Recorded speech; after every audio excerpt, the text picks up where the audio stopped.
Hello, I hope everybody's having a good day today. I just wanted to come on here and share a few things with you, have a cup of tea with you. Today's tea is goldenrod and green tea.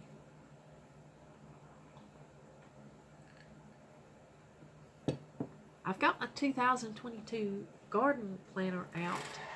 I'm starting it this year. I'm getting excited about some of the gardening plans I have.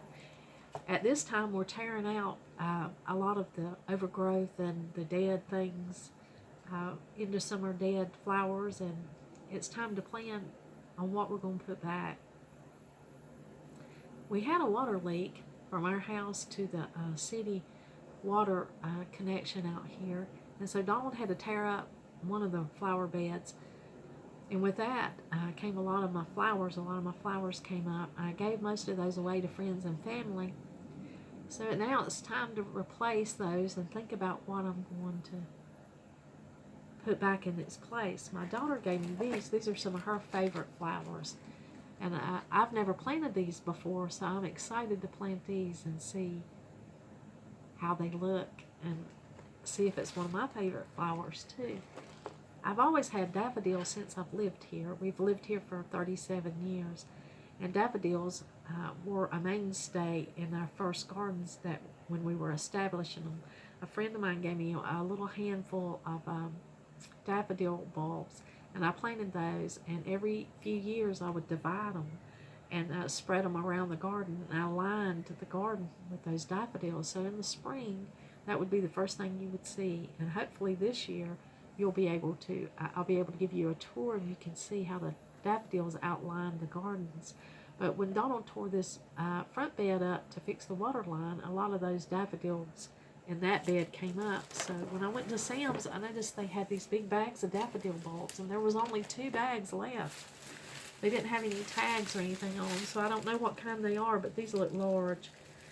And I got these 2 bags, so I'll be replacing the ones that I gave away and got dug up with these new ones this fall, and I'll be excited to see them bloom and see what I get out of those 2 bags.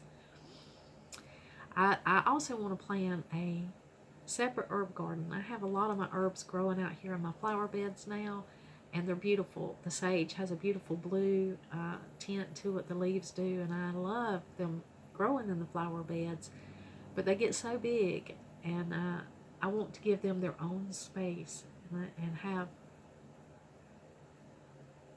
more herbs, more options of different kinds of herbs. I have some mint mixed in too.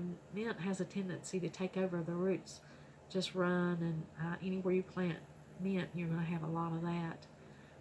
So I'm going to thin some of that mint out and put the new plants, the borage and rosemary and some other things that I've got, and try to have just one contained bed for most of my herbs. But it's the fall time of the year, and there's a lot of cleaning out and a lot of planning that has to be done. I just write my plans down in a notebook. I just label it to whatever year. This year's 2022, and put garden planner on it and just jot down notes, what I'm planning, what I'm rooting, what will go where next year, and that's what I do. There's another little tip I wanted to share with you. I love to water my plants with a dishwashing liquid bottle. That where I've used all the dishwashing liquid, this is water and plant food in here. And I like to use this dishwashing liquid bottle for small plants. Like this one. It's just so much control. You just have so much control. So easy to water with that. Just make sure if you use this tip that you be sure and label it so you'll know what you have in here. I have plenty of watering cans. I've got watering cans that I've bought and watering cans that friends have given me over the years. But that little tip right there, you just have more control, and you can just put it around the plant where you need it, and it's something I like to use. Another tip I wanted to share with you today is making your own insecticidal plant insecticide for your house plants.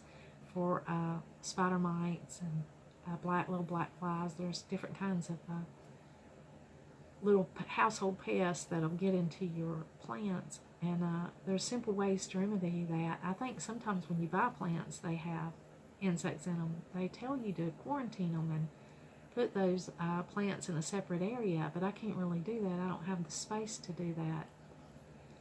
So I just usually bring them in and put them where I'm going to put them, or if they're gifts, I find a place for them. And I make my own insecticidal soap. This is a simple recipe with nothing harsh or anything that you don't recognize. It's just simple ingredients. This is a 16-ounce spray bottle, and I add about 14 ounces of water to this. We have city water, so it has chlorine and fluoride and a lot of chemicals and things in it. So I either boil that water if I'm going to use it, or I buy distilled water, and sometimes I use rainwater that I catch in some buckets outside for the plants. But I try not to use that city water with those chemicals to water them or to spray them, because they can be harsh. The next ingredient is isopropyl alcohol. This is 70%, but you can use 70 or 90. And just add about an ounce of that.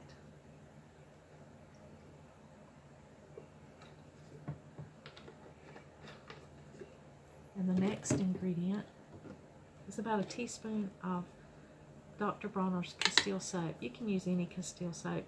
Castile soap's just gentle. This is almond scented, but you can use, I know they have a variety of scents. You can use any one that you have. It won't matter. But use about a teaspoon of Dr. Bronner's.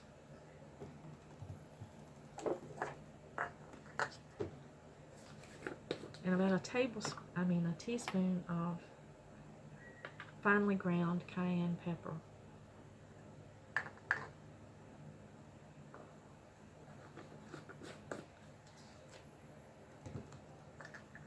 You want to be sure that's finely ground in order to stop up your sprayer. I use about 5 drops of lemongrass oil. I use the Now brand, but you can use whatever brand that you want to use. This is 100% pure.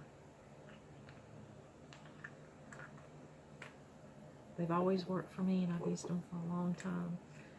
And use about 5 drops of rosemary.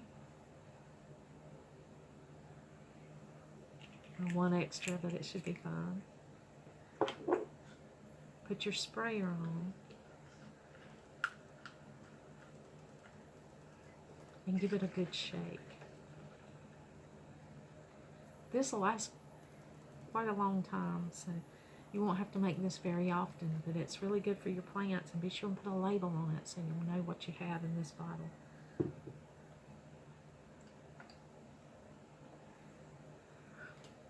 Well, I hope you have a good day, and I hope that some of these tips that I've shared will help you, and that you're getting excited about planting your spring garden, and that you'll start planting it.